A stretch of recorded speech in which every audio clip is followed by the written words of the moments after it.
Hello guys, welcome back to your YouTube channel SK mystery a way of success. मैं हूं आपका educator Shiv Mishra. कैसे हैं आप सब? अरे गुरुदेव एकदम तगड़ा चौचक है। अब तो प्री बोर्ड परीक्षा चल रही है, चल रही कि नहीं ये बताइए।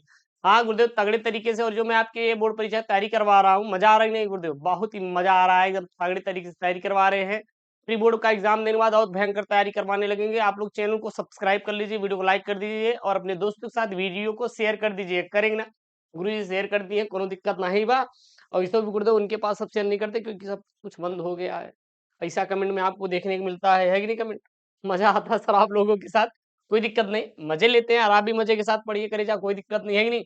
उनसे तो मुलाकात बाद में होगी, पहले गुरुदेव हम एग्जामिनर चाचा की बोर्ड की कॉपी से मुलाकात करना है। प्री बोर्ड परीक्षा 2025 जो आपके स्कूल में चल रहा है, ये हिंदी का पेपर एक बच्चे ने सेंड किया था। मैंने सोचा क्यों ना सर इसको आपको दे दूं, क्योंकि आपके स्कूल में भी कभी-कभी यही पेपर बन जाता है। ज़्यादा नहीं, 4-5 सेट बनते पूरी यूपी में और वही घूमते रहते हैं, पूरे यूपी में, ठीक? तो जो समय सर 3 घंटे 15 मिनट का है और पूर्णांक सर 100 नंबर का है। पास होने के लिए आपको सर कितने नंबर की ज़रूरत पड़ेगी सर जी? पास होने के लिए आपको केवल और केवल 33 नंबर की ज़रूरत पड़ेगी। निर्देश दिया गया प्रारंभ के 15 मिनट परीक्षार्थियों को प्रश्न पत्र पढ़ने के लिए निर्धारित है और सभी प्रश्न करना अनिवार्य है। प्रश्न के निर्धारित अंक उसके सम्मुख दिए गए हैं यहाँ पे। एक बात ये याद रखिएगा, मैंने आप सभी के लिए ना महाभारत बैच में जो सेट पेपर बना के दिया है ना, उसको रट के तैयार करके जाइएगा। गारंटी लेते हैं सर, कसम से एक भी क्वेश्चन बाहर नहीं आएगा। यूट्यूब पे जो पढ़ा रहे इसको देखते जाना। महाभारत बैच के जितने भी सेट पेपर पीडीएफ दिए हैं रट लेना, उससे बाहर सर एक भी क्वेश्चन नहीं आएगा। नहीं ज्वाइन किया तो लिंक के अंदर डिस्क्रिप्शन बॉक्स जाके महाभारत बैच ज्वाइन करें। मात्र 101 रुपए में, चाहे आर्ट से हो या साइंस से, सभी के लिए है वो। ठीक है ना? अगला यहाँ पे सबसे पहले आपके क्या सर आएगा? खंडक का आएगा। खंडका में यहाँ पे क्या है? पहला है अष्टयाम कृति के लेखक है सर, गोकुलनाथ है, वल्लभाचार्य है, नाभादास है, तुलसीदास है। फिर प्रश्न है अजात शत्रु किस विधा की रचना है? जीवनी है, संस्मरण है, आत्मकथा है, नाटक है। बाण भट्ट की आत्मकथा है सर जी, एक उपन्यास है, कहानी है, जीवनी है या फिर आत्मकथा है। पर्दा कहानी के रचनाकार है जयशंकर प्रसाद, जैनेन्द्र शिवानी या फिर यशपाल। उसके बाद यहाँ पे है चिंतामणि किस लेखक की रचना है? तो सदाशिवलाल, आचार्य रामचंद्र शुक्ल, भारतेंदु हरिश्चंद्र या हजारी प्रसाद द्विवेदी। क्या भैया? हजारी प्रसाद द्विवेदी। उसके बाद अगला यहाँ पे प्रश्न है कि परमाल रासों का रचना काल है क्या? आदिकाल था, भक्ति काल था, रीत काल था, आधुनिक काल? तो इन्होंने आदिकाल लगाया है। कृष्ण भक्ति शाखा के प्रतिनिधि कवि हैं कबीरदास, सूरदास, रैदास या नाभादास? तो सूरदास। रीतकालीन कवि सर कौन है? मीराबाई, रसखान, द्विज देव, विद्यापति। तो उन्होंने द्विज देव को लगाया है। नौका विहार कविता किस कृति से अवतरित है? गुंजन से, वीणा से, पल्लव से या फिर युगान से? तो इन्होंने युगान से लगाया है। उसके बाद यहाँ पे निम्नलिखित में से प्रयोगवादी कवि हैं रामधारी सिंह दिनकर, चिंतामणि, अज्ञेय या फिर बिहारी? तो इन्होंने अज्ञेय को लगाया है। अगला यहाँ पे सर तीसरा वाला आपका जो आया है यहाँ पे, वो क्या है सर? पद्यांश आया। सेम टू सेम एकदम बोर्ड के जैसा आया हुआ है। जैसे आपका बोर्ड में आता है वैसे आपका प्री बोर्ड में भी आएगा, ठीक? दिए गए गद्यांश पर आधारित निम्नलिखित प्रश्नों को उत्तर दीजिए। क्या है यहाँ पे? मैंने बहुत मैंने बहुतों को रूपों में पाते देखा, बहुतों को धन से और गुणों से भी बहुतों को पाते देखा, पर मानवता आंगन में समर्पण और प्राप्ति का यह अद्भुत सौभाग्य स्वरूप सभी आज अपनी ही आंखों देख कि कोई अपनी पीड़ा से किसी को पाए और किसी का उत्सर्ग सदा किसी की पीड़ा के लिए ही सुरक्षित रहे। अब यहाँ पे आपके 5 प्रश्न पूछे गए हैं। सबसे पहले इस गद्यांश का संदर्भ लिखना है, रेखांकित अंश की व्याख्या करना है, उपयुक्त गद्यानुसार लेखक ने आज अपनी आंखों में क्या देखा, उपयुक्त गद्यांश में लेखक का क्या उद्देश्य निहित है और उपयुक्त गद्यांश में लेखक ने किस गद्य विधा का क्या किया इन्होंने प्रयोग किया है। अगर आप बोलेंगे तो इसको सॉल्व भी करा देंगे। अगर आपकी डिमांड है तो ऑन योर डिमांड। मान लीजिए वो नहीं आ रहा है तो अथवा में इन्होंने दो दिया है, वो नहीं देख कर पा रहे तो अथवा में इन्होंने ये दिया है कि जो कुछ भी हम इस संसार में देखते हैं वो ऊर्जा का ही एक रूप स्वरूप है। जैसे महर्षि अरविंद ने कहा है कि हम भी ऊर्जा के ही अंश हैं। इसीलिए जब हमने जान लिया कि आत्मा और पदार्थ दोनों ही अस्तित्व का हिस्सा है, वे एक दूसरे से पूरा तादात्म्य रखे हुए हैं, तो हमें यह एहसास होगा कि भौतिक पदार्थों की इच्छा रखना किसी भी दृष्टिकोण से शर्मनाक और गैर आध्यात्मिक बात नहीं है। अगर पदार्थों की इच्छा भौतिक शब्द ऐसे शब्दों का प्रयोग किया जा रहा है तो कहाँ से लिया गया? हम और हमारा आदर्श, जिसके लेखक एपीजे अब्दुल कलाम है। उपयुक्त गद्यांश का संदर्भ लिखिए, रेखांकित अंश की व्याख्या कीजिए। हम उस संसार में जो कुछ देखते हैं वह क्या है? तो हम उस संसार में जो कुछ देखते हैं वो किसका है सर? ऊर्जा का ही एक रूप है। इसका आंसर यहाँ पे दे सकते हैं कि जो कुछ भी हम इस संसार में देखते हैं वह ऊर्जा का ही एक क्या है? रूप है। ठीक? महर्षि अरविंद ने क्या कहा है? अस्तित्व और तादात्म्य शब्दों का आपको अर्थ स्पष्ट करना है। ठीक? अगला यहाँ पे आपका है सर चौथा। अब सर ये चौथा क्या बोल रहा है? दिए गए पद्यांश पर आधारित निम्नलिखित प्रश्नों का उत्तर दीजिए। पद्यांश दिया है 10 नंबर का है क्या यहाँ पे सर? नील परिधान बीज सुकुमार खुल रहा मृदुल अधखुला अंग खिला हो जो बिजली का फूल मेघ बन बीज, बीज गुलाबी रंग ओह वह मुख पश्चिम के वेव बीच जब घिरते हो घनश्याम अरुण रवि मंडल उसको भेद दिखाई देता हो छविराम। सबसे पहला प्रश्न है कविता का शीर्षक और कवि का नाम। रेखांकित अंश की व्याख्या। मेघ वन में कौन सा अलंकार है? उपयुक्त पंक्ति में किसकी सुंदरता का वर्णन किया गया है? छविराम शब्द का आपको अर्थ यहाँ पे स्पष्ट करना है। ठीक?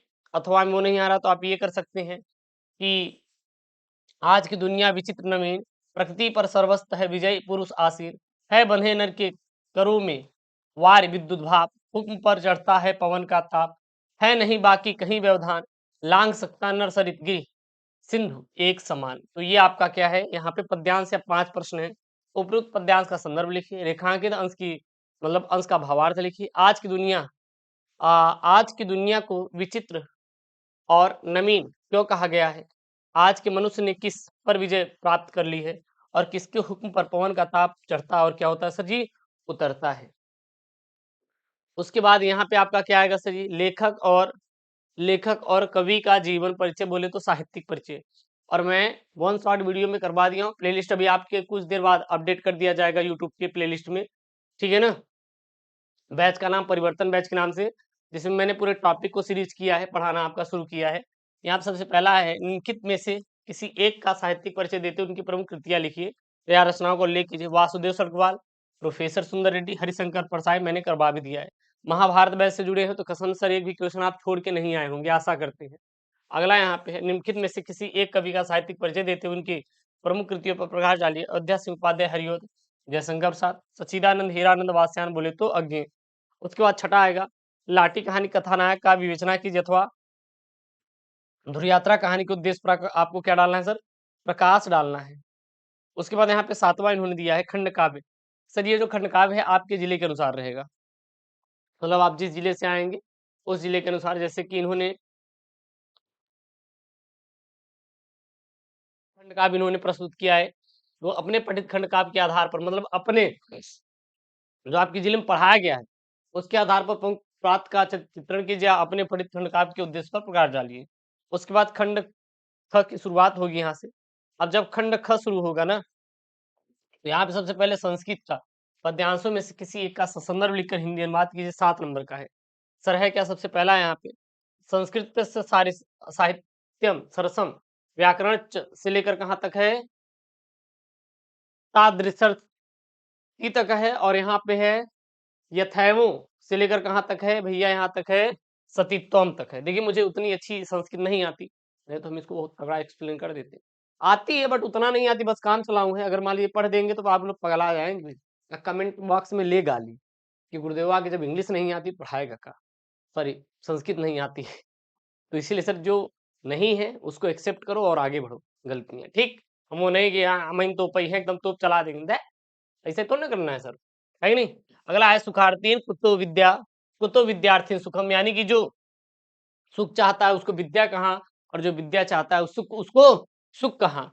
सुखार्थी व तजेद विद्याम विद्यार्थी ता तजेद सुखम, और जिसको सुख मिलता है उसको विद्या नहीं मिलती, और जिसको विद्या मिलती है उसको सुख नहीं मिलता। यही है। अगला यहाँ पे है जयंती तिथि महाभाग जन सेवा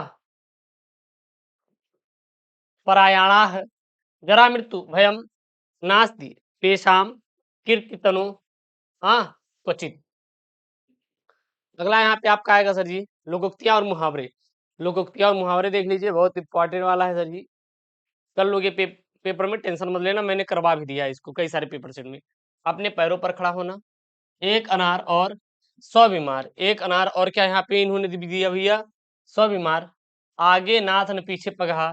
फिर यहाँ पे है का वर्षा जब कृषि सुखाने, का वर्षा जब कृषि सुखाने। उसके बाद यहाँ पे निम्नलिखित गद्यांश पर आधारित निम्नलिखित प्रश्नों के उत्तर दीजिए। ये भैया पद्यांश रहेगा, ये थोड़ा स्कैन नहीं हुआ है लेकिन ये समझ के चलिए कि आप कर लेंगे। पूरा एक स्टोरी दिया रहेगा, उसमें से एक उत्तर निकालना रहेगा, ये कर लोगे, इसकी चिंता मत करना, ठीक।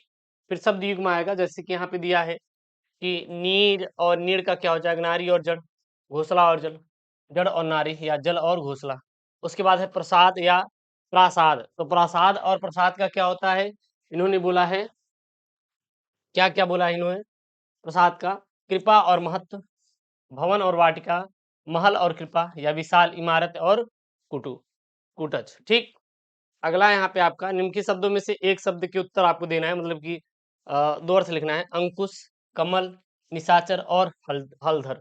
उसके बाद निम्नलिखित में से किन्हीं दो वाक्य को शुद्ध करके लिखिए। जिसकी कल्पना न की जा सके, जिसका उपमा न हो, समाचार पत्र का मुख्य लेख, जो देखने योग्य हो। तो यहाँ पे दो वाक्यांशों के लिए एक शब्द आपको लिखना है। उसके बाद अगला यहाँ पे क्या है सर जी, अगला यहाँ पे आपका दो वाक्यों को शुद्ध करके लिखिए। प्रतिभा की प्रतिभा को क्षमा मांगनी चाहिए, सूर्य पूरब में निकलता है, श्री कृष्ण ने के अनेकों नाम हैं, उपयुक्त कथन सही है, तो भैया सब सही हैं, सब सही हैं, गलत एक भी नहीं है। उसके बाद रस छंद अलंकार आएगा, करुण अथवा हास्य रस का अस्थायी भाव के साथ परिभाषा लिखिए, अनुप्रास अथवा भ्रांतिमान अलंकार का उदाहरण सहित परिभाषा लिखिए, दोहा अथवा सोठा छंद की परिभाषा सहित उदाहरण लिखिए। मात्रा आपको नहीं याद करना है, जो लघु और दीर्घ मात्रा आप याद करके जाते हैं मत याद करना, जब दिया रहेगा तभी आपको लिखने की जरूरत है, नहीं तो मत लिखिएगा। उसके बाद आपके पेपर में पत्र लिखना आएगा, क्या है यहाँ पे, जिला परिषद के अतिरिक्त मुख्य अधिकारी को हिंदी टंकनकर्ता के पद पर, मतलब कि लिपिक पद पर, ध्यान देना, किस पे सर जी, लिपिक, लिपिक के पद हेतु एक आवेदन पत्र लिखे अथवा ग्राम पंचायतों के चुनाव में मतदान केंद्र पर हुई गड़बड़ियों का उल्लेख करते हुए जिला निर्वाचन अधिकारी को एक पत्र आपको लिखना रहेगा। फिर यहाँ पे आपका निबंध लेखन, जैसे आधुनिक शिक्षा पद्धति की दिशा और दशा, स्वच्छता अभियान, जन जन का कल्याण, पर्यावरण प्रदूषण, विज्ञान वरदान और हिसाब, तो ये आपके क्या है, पत्र लेखन है। तो ये रहा आपका सर प्री बोर्ड परीक्षा का पेपर, आप यहाँ पे देख सकते हैं पूरा का पूरा, जो कि आपके सामने सर ये प्रस्तुत मैंने किया है, और इसको प्री बोर्ड परीक्षा का पेपर आप तैयार कर लीजिएगा, ठीक है ना। और जो सेट है आपको दे देंगे, आप आराम से करिए, बाकी बोर्ड परीक्षा की तैयारी हम आपकी अच्छे से करवा ही रहे हैं। ओके दोस्तों, थैंक यू, जय हिंद, टेक केयर, बाय बाय।